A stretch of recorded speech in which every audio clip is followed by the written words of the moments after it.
एक बार की बात है, एक गुरु और शिष्य जंगल से होते हुए अपने गांव की ओर जा रहे थे। अंधेरा काफ़ी हो चुका था। शिष्य ने अपने गुरु से कहा, गुरुजी, रात काफ़ी हो चुकी है। अगर आप कहें तो आज की रात यहीं आसपास के किसी गांव में गुजार लेते हैं। गुरुजी ने अपना सर हिलाया और वो दोनों पास के एक गांव के एक छोटे से घर के पास आकर रुक गए। जैसे ही वह दोनों उस घर के पास पहुंचे तो गुरुजी के शिष्य ने दरवाज़ा खटखटाया और उस घर से एक गरीब आदमी बाहर आया। गुरुजी ने उस आदमी से कहा, हम दोनों अपने गांव जा रहे थे, लेकिन रात ज़्यादा होने की वजह से हमने इसी गांव में रुकने का सोचा।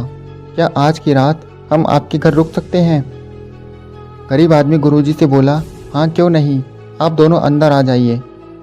गुरुजी अंदर गए तो उन्होंने देखा कि उस आदमी के घर में बहुत ज़्यादा गरीबी थी। गुरुजी ने उस आदमी से पूछा, आप क्या काम करते हो? तो वह गरीब आदमी बोला कि मेरे पास बहुत सारी ज़मीन है।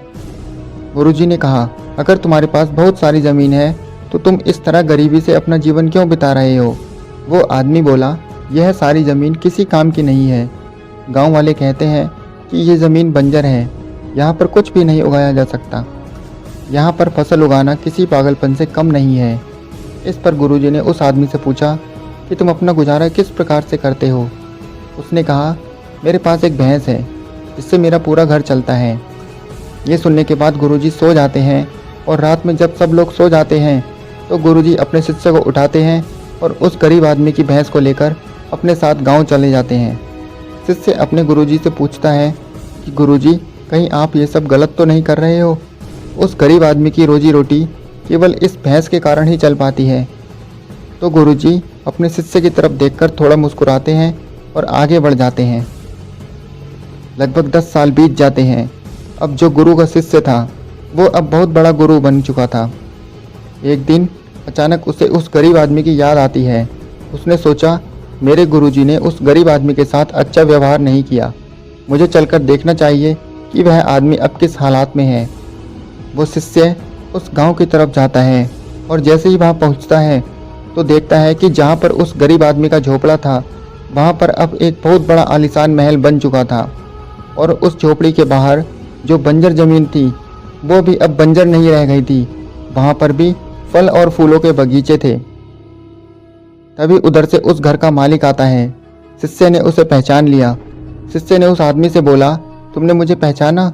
आज से करीब 10 साल पहले मैं अपने गुरुजी के साथ तुम्हारे घर रात रुकने के लिए आया था। वो आदमी उसे पहचान लेता है और बोलता है कि उस रात में आप कहाँ चले गए थे, और उस रात के बाद जो मेरी भैंस थी वो भी ना जाने कहाँ चली गई थी। मेरे पास घर चलाने का और कोई रास्ता ही नहीं बचा था, इसलिए मैंने अपनी ज़मीन पर ही मेहनत की और इस ज़मीन पर फसल उगाई, जिसकी वजह से आज मैं इस गांव का सबसे बड़ा और सबसे अमीर आदमी बन चुका हूँ।